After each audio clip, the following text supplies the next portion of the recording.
In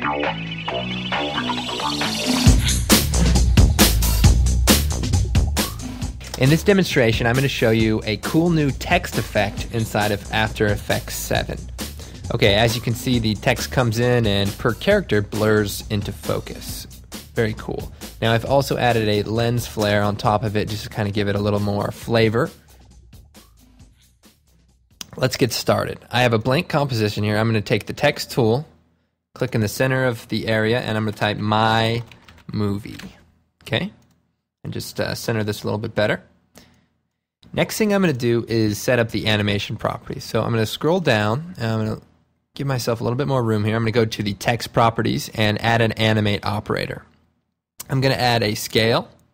I'm going to add to this animate operator a property, that is the opacity, as well as the fancy new blur that you'll notice right here. Okay, I'm going to scale it up, maybe 300%. As you can see, it kind of scales up our text. I am going to bring the opacity down to 10%, and I'm going to blur it out, say 100. So the next thing I'm going to do is set a keyframe for the range selector. Basically what the range selector is, it kind of sets where the animation starts and where it ends on your text. Also in the options, we can set the grouping alignment to be centered. So instead of it being kind of top heavy, we can change the y-axis to be negative 50% so that our animation comes across the center. Also, if we turn the blur down temporarily, you'll see that the text kind of bunches together as it is being zoomed in. So what we want to do is change the anchor point grouping to a line, and that way it kind of spreads them out. I'm going to go ahead and switch these effects back on. I'm going to change the blur back to 100, and I'm going to bring the opacity down to 0. Okay, the next thing we have to do is actually animate the offset so that our animation kind of comes into play. So let's go ahead and change the offset to plus 100 and turn on the stopwatch to set a keyframe, move forward to about a second and a half, and bring this down to negative 100. Now, what's going to happen is it's going to animate out, and then it's going to animate back in, but we're going to go ahead into the advanced area, and we're going to set this to the shape of a ramp down. And what that's going to do is bring it in kind of slowly, but the offset will finish completely, so it won't come back and zoom out. So let's go ahead and set a few things up. As you can see during the animation, it seems to be a little abrupt when it gets to the low position at the end of the animation for each character. So we're going to slow that down on the ease low and make this, say, 90%. And let's go and preview that. Okay, so as you can see, it kind of comes in fast and then slows to a nice ease as it finishes. We can also bring the zoom up. I'm going to hit the space bar to the hand tool to drag down here. I'm going to scale it up even more to, say, 400%. And preview that.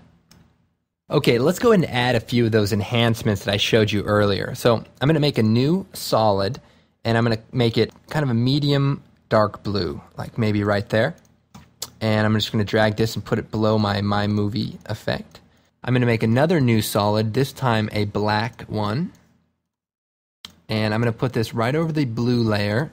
I'm going to select the elliptical mask tool and double click on it, and it'll add a mask to my black layer. I'm going to hit the letter F to bring up the feather properties. I'm going to feather it, maybe 150, and then I'm going to take the mask property and subtract it. So that is just a vignette around the edges. Also, I'm going to make a new solid for the lens flare, a black solid, and I'm going to go Effect, Generate, Lens Flare. I'm going to change it to the 105mm prime lens flare. Zoom out here, and I'm going to change the mode on the lens flare layer to Add. And let's go ahead and hit Enter or return on the keyboard and type lens flare to keep track of these things. I'll call this mask and background. Okay. Back to the lens flare layer, and I'm going to select the name lens flare, and the monitor operator will show up, and that's this little thing. I'm going to move this over to the far left, set it right here just off the frame. I'm going to turn on the stopwatch for the flare center. If we just move that over, that's flare center. I'm going to hit U to bring up the keyframed properties for this layer. Move forward to about second and a half, or right after the end of the animation, I'm going to grab this little lens flare operator, hold down Shift so that it stays horizontal the whole time, and just move it just off frame. As you can see, it just flies off. And then I'm going to select the flare center name, hit F9 to add Easy Ease keyframes to each of these. You can also select them individually, right-click, Keyframe Assistance, Easy Ease.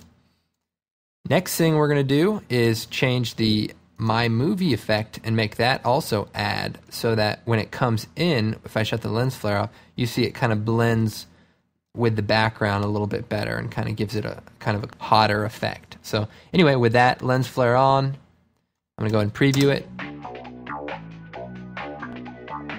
I hope you find this tutorial useful, and thanks for watching.